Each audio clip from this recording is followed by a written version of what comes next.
जैसे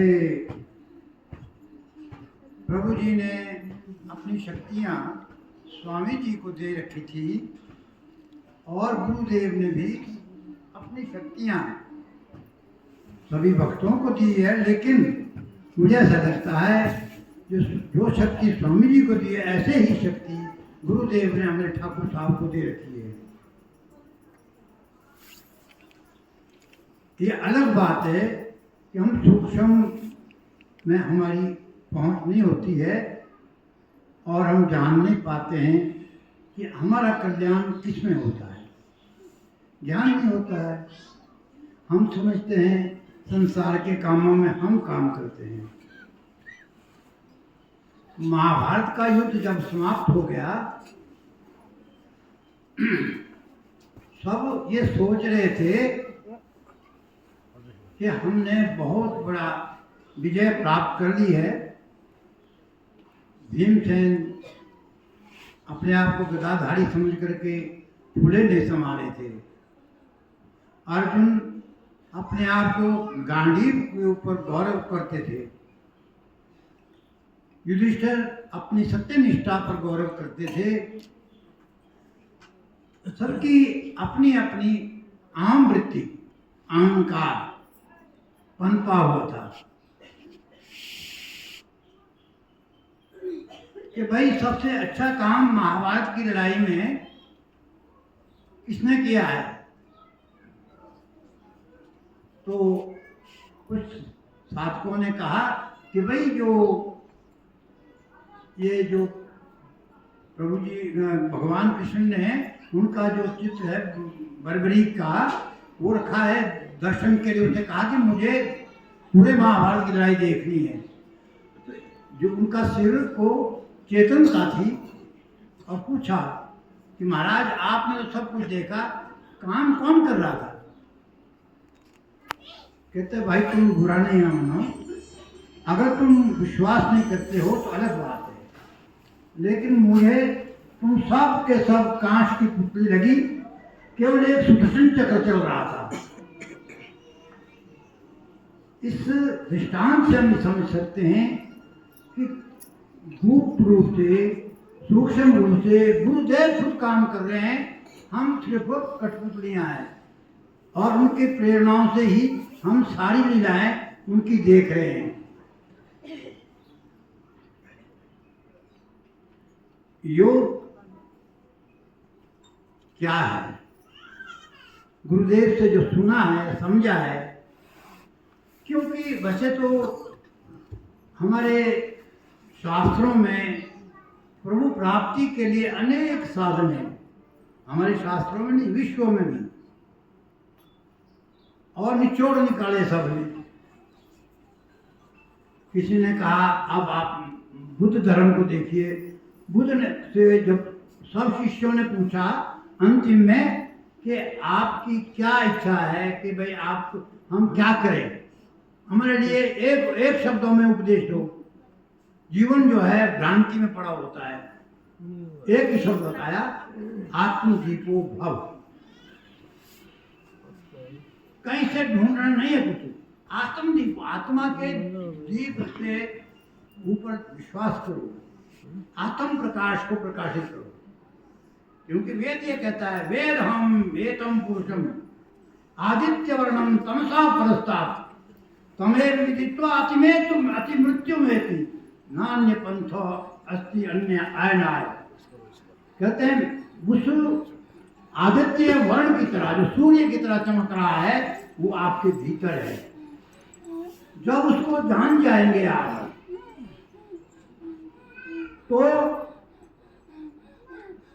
वो क्या करेगा कि आपको सारा संसार एक रूप दिखाई देगा, समत्व दिखाई देगा। ना कोई दो होंगे ना तीन होंगे। जब हम दर्शनों में देखते हैं, शास्त्रों में देखते हैं, यहाँ तो बड़े सिद्ध योगी बैठे हुए, रमेश जी यहाँ बैठे हैं और हैं यहाँ पर, तो हम तो अपनी पुस्तक की बात कह रहे हैं जो गुरुदेव ने हमें सेवा दी हुई है कि भाई हमें देखना क्या है। कि हमें कहते हैं देखना है आत्मशोधन। हीरा जो है कीचड़ में पड़ा हुआ है और वो ये सोच रहा है कि शायद मैं भी कीचड़ का ही रूप हूँ। हमारा अज्ञान ये है कि हम जब हमारी आत्मा पार ब्रह्म परमात्मा एक है और जब वो माया से घिर जाता है तो उसके 3 रूप बन जाते हैं, ब्रह्मा विष्णु और महेश। और जब वो ब्रह्मांड के जो चलाने की शक्ति है उनको दी जाती है। ब्रह्मा आपके अंदर सब, हमारे अंदर सबके अंदर दृष्टा के रूप में विद्यमान है, चेतन शक्ति। उसको कहीं ढूंढना नहीं है, जैसे शास्त्र बताते हैं। तो उसके बाद वही शक्ति हमारे हृदय में एक तो जीवात्मा के रूप में तब बन गई वो आत्मा जब हम मन बुद्धि चित्त और अहंकार के संस्कारों से आवृत हो गए, उनसे घिर गई। और अब करना क्या है? अब दूसरी हमारी जो शुद्ध आत्मा है, परमात्मा के जो प्रतिनिधि हमारे अंदर है, तो छांदोग्य उपनिषद में लिखा है दो सुपर्णा सयुजा सखाय। कहते हैं एक पेड़ है, उस पेड़ की शाखा में 2 पक्षी बैठे हुए हैं। एक तो संसार के भोगों को भोग रहा है और एक पक्षी सिर्फ देख रहा है, दृष्टा है, भोग नहीं रहा है। जो भोग रहा है वो क्यों भोग रहा है? क्योंकि वो करता था, उसने किया है। अगर हमने किया है तो जो आपने दिया है, जो आपने काम किया है, उसकी फसल तो आपने खुद काटनी होगी, कोई दूसरा नहीं काटेगा। एक बार रेणुका में उदासीन संप्रदाय के महात्मा थे, एक बहुत बड़े, वो ललित जी थे डायरेक्टर भाषा विभाग के और सेक्रेटरी थे बालकृष्ण जी भाषा विभाग के, और मैं था वहाँ पर। उनसे बात हुई, महाराज आप ये बताओ, ये प्रश्न सबके सामने आता है कि आप और हम यहाँ जो आए हैं, या पिछला प्रारंभ था हमारा या हमारे वर्तमान के प्रयत्न हैं, इसको हम कैसे समझे? आप और हम यहाँ आए हैं ठाकुर साहब के यहाँ पर आश्रम में, गुरुदेव के आश्रम में, क्या हमारा पिछला प्रारब्ध है या हमारी वर्तमान क्रियमान कर्म की प्रेरणा है? तो उन्होंने कहा कि अरे बेटा, कहते हैं आप बीजना भी नहीं चाहोगे, आपके संकल्प से भी बीज झड़ जाएंगे, वो नहीं कटते हैं, और आगे के लिए वो बीज आपके चित्त के क्षेत्र में जमेंगे। अब अगले जन्म में जो कर्म है वो हमारे पिछले कर्मों के बीजे हुए बीज है। मैंने कहा महाराज तो फिर क्या जनक ने भी बीजे थे? कहते भाई जनक बन, क्या जन्म बन सकते हो?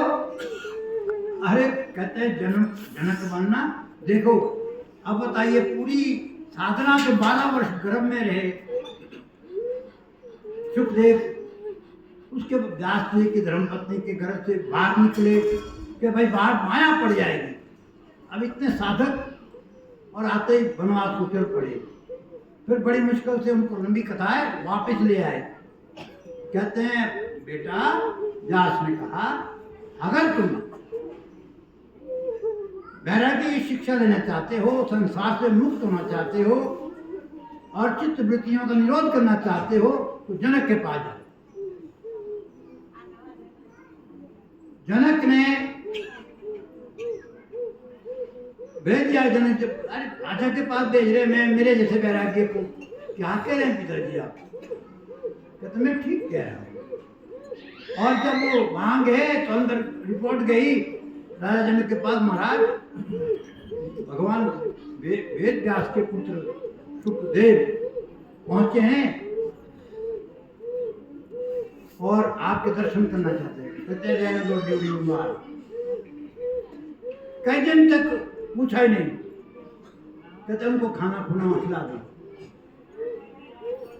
उन्होंने देखना था गुरु क्या देखता है, ये समझने की बात है कि क्या इसके अंदर वैराग्य की वृत्ति है, क्या सहन शक्ति है, कि केवल कागजी बात उतावली बात है और संस्कारी वृत्ति के कहाँ है उसकी। उगता जाएगा और भाग जाएगा अगर ऐसा होगा, नहीं तो जब तक उसको ज्ञान प्राप्त नहीं होगी, उसकी प्यास ठीक होगी तो वेट करेगा। वो ऐसा ही, कोई बात नहीं, पड़ा रहा। जब जनक ने कहा वही है बात, कहते हैं हाँ जी महाराज, वो आपके इंतजार में शांति से बैठे हुए, कहते बुला दो, सम्मान के साथ उनको बुला दो। उनको बुला दिया गया कि ऐसा है सुखदेव जी, कल रास लीला हुई है, नर्तकियां या नृत्य करेगी राजभवन में और आप भी देखेंगे, लेकिन साथ में कहते हैं थोड़ा सा काम और करना है। कहते ये घी का कटोरा है पूरा, इस घी के कटोरे में से आपने 9 चक्कर लगाने उस जहां नृत्य हो रहा है उस हाल के चारों तरफ से। अगर आप एक बूंद भी नहीं गिरा पाए तो मैं समझूंगा कि आप पात्र है वैराग्य के। अगर आपने गिरा दिया जगह जगह में तो आपके वैराग्य के पात्र नहीं है। ठीक है महाराज, नृत्य हो रहा है, राजा का दरबार है, और जब पूरे 9 चक्कर लगा करके आए कि महाराज, कहते हैं जनक ने पूछा कि आप ही बताओ नृत्य कैसा लगा आपको। महाराज काय का नृत्य लगा, कहते मैं तो इस चिंता